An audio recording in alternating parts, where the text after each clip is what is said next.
Before starting my stage makeup, I washed my face and I applied moisturizer. This is the biggest tip for stopping your foundation from looking really dry on your skin. So bring in a moisturizer from home, apply it to your skin, and let it soak in for about a minute or two before you start applying your foundation. After I've done that, I'm taking my sponge into the foundation. You can use a brush or your fingers, whatever you like. Just make sure that you are tapping the product into your skin and not swiping it across your face. At this point, I spilled all of my powder all over my clothes, and that's actually a really important lesson not to get makeup on your costume. With the foundation, again, don't swipe it, tap it. You should also be going up like half a shade to a shade darker than your skin because the lights are going to wash you out. Clearly, I didn't do that here. I'm a very pasty girl and I get nervous going dark, but you should be braver than me. Then I took my contour shade and I felt with my finger for where my cheekbone is, and I put the product right on that bone. And now I'm tapping it. You can use a sponge or brush your fingers. I think a sponge actually works best.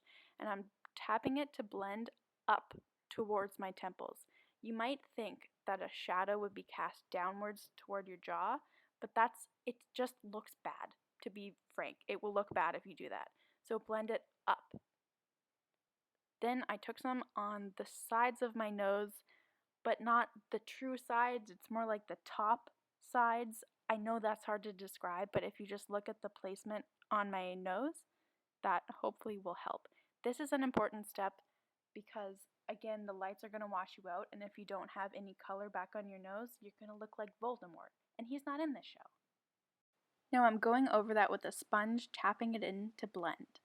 Now I'm going to take more of the product on my forehead and my temples, and I'm going to grab my sponge again and start blending it up into my hairline.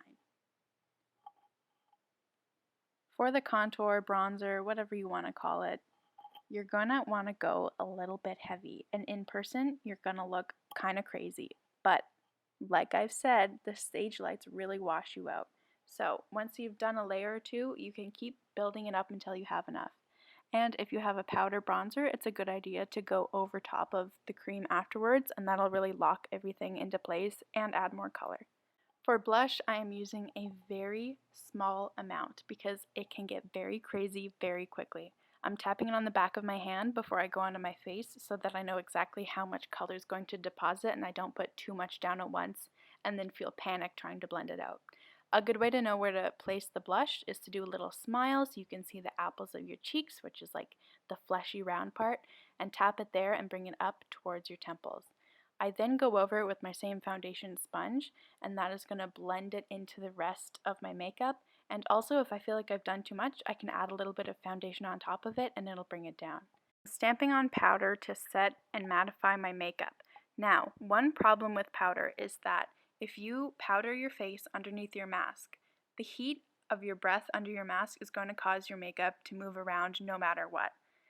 If you powder your makeup, you won't be able to blend it out or add more foundation for touch-ups. So you might want to skip powder so that your makeup stays blendable. It's up to you. I use the sponge to tap powder into my skin and the cotton ball to blend it out.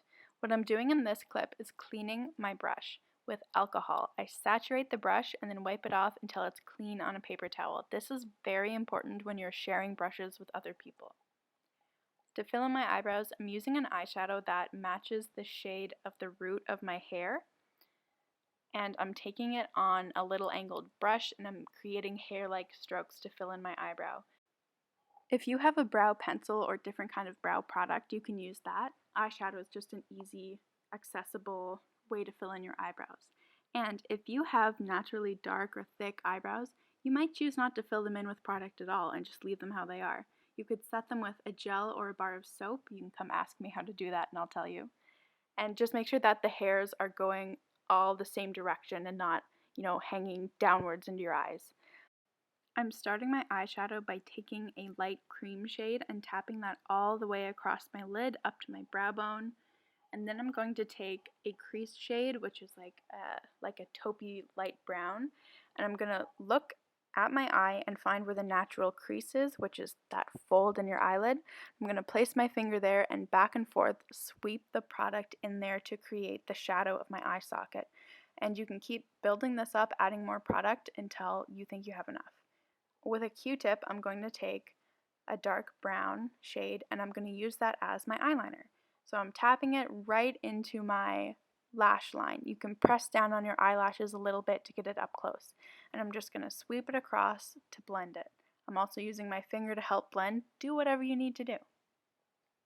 I'm also taking that brown on my lower lash line so that it doesn't get washed out by the stage lights and you can see my eyes. I'm taking this lighter, the same shade that I used in my crease, and I'm just using that to help make sure everything is really blended.